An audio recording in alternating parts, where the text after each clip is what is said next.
Alright, in this video we're going to clean up our scene here, and I started to start naming things. So I use Camel Case, and most of the industry does, and so I just started adding what it is, and then so the name of it, and then if there's more than one I'll put like ABC, and then underscore the type of geometry it is, or asset it is. So if it's a curve, I'll do underscore CRV. If it's geometry, I'll do underscore geo. So take a look at that.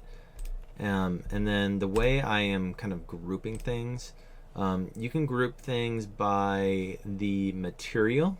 So I know that this window border will be all wood, and I know this is going to be a separate material, this wall, and then I know that my candle, so I have a candle A and B, the candle wick will be a different material, so that's a separate piece, so I don't combine those two. The things that I do combine, I'll combine things that are kind of grouped together and that I don't want to transfer my UVs from one to the next. They'll each have their own kind of UVs. They'll be in one group as in a UV, but they won't have the same UVs that are that I can transfer over. So I group these all together like this, and group these all like this and like this. Depending on the rendering system, this could be an optimization. We did this at the places I worked on the proprietary renderer, so the renderer liked when it could group things that are close together, but it would not like if you group things that are far apart, because it took a hit on the empty space between them. So this is the way I kind of do things, even though there's a little bit of space. This was a question for me if I should have had this separate. So make your best judgment and ask the rendering team and the lighter renderers that for whatever place that you're working at.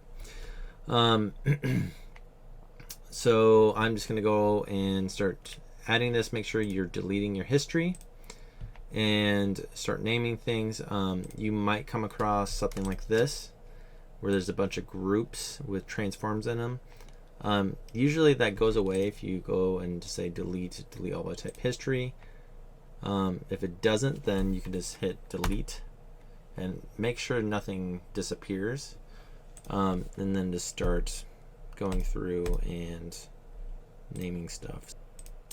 One thing here is whenever I add a group, so it made sense that these things are grouped together, I'm gonna save up a version, and I'm going to delete this original repro mesh, because this is an edited version that I duplicated from that. Now this is not live anymore, and meaning that I can't use mash to like affect this. So I named it, and then I grouped it by hitting Control G. So I can select this group and say Control G, and that would group all that. And this is like the grass underscore GRP that I'm not going to render. So I can just hide this group like that. Control H, Control G will make a group. But GRP is the naming structure I want you guys to use, or the naming convention.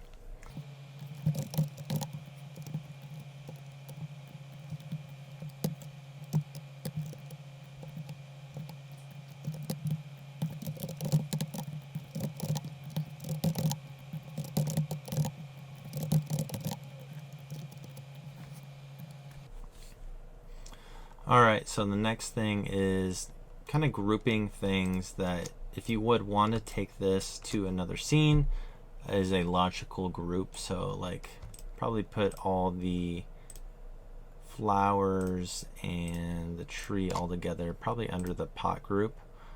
Looks like I forgot to name this part. I'll name that tree underscore geo.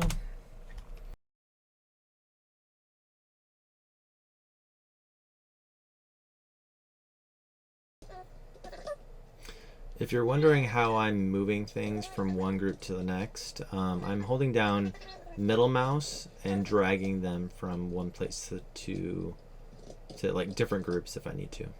Holding down middle mouse.